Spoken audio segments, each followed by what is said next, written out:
Hi everybody, it's Andy from James Neavy Estate Agents. Today I am going to do part one of a guide for first-time buyers on what to expect when you're looking for and buying a property. The reason for doing this, my brother-in-law is trying to buy a property at the moment. He's a first-time buyer. He hasn't got a clue what's going on and it's all really confusing for him. So I'm trying to sort of help him through the process. And Becky, my wife, said, you should do a guide on this, it'd be really helpful. So here we are. So part one, before you purchase the property, what's good advice for you to get set up and to do it properly? So starting point, I always say to people, sit down and make a list of properly what you want from your property, and more importantly, what you really need. So try and work out what the kind of non-negotiables are, you know, where it needs to be, what it needs to have, what's the kind of bare minimum accommodation you can live with, and try and work out what you really want and what you really need. Because the reality is rarely does anyone find 100% of what they're looking for, but they can afford anyway. So it's a case of working out what you can compromise on and what you're willing to negotiate on. Next step, I would go online and take a credit score. So someone like Experian, do one of the paid credit reports, and actually have a look at where your credit score sits, see if there's any hidden nasties that you weren't aware of and anything that needs dealing with. I think that will put you in good stead moving forward. Next, I would go and talk to a mortgage broker.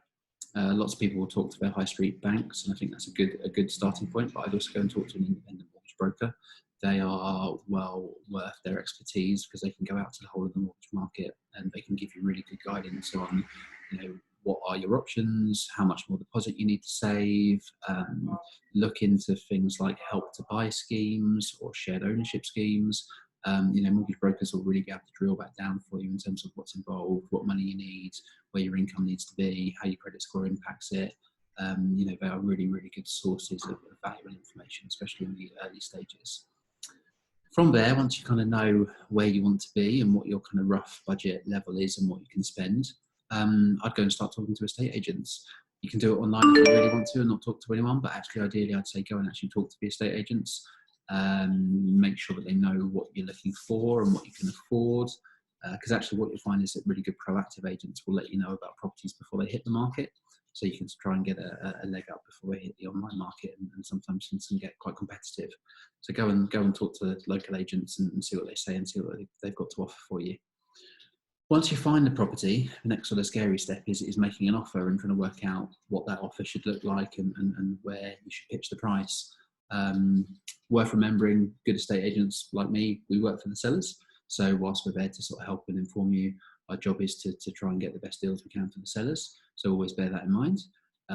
I'd say from a buyer's perspective, it's worth you looking at how long a property's been on the market for.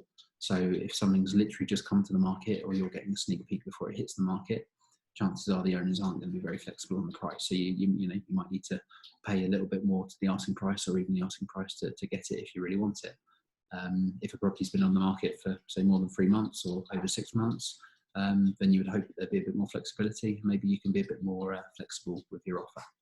So that's some good advice, hopefully, for the start of the process. In the next video, I'm going to talk you through what happens once you've had your offer accepted and what you need to do next. Catch you soon. Bye.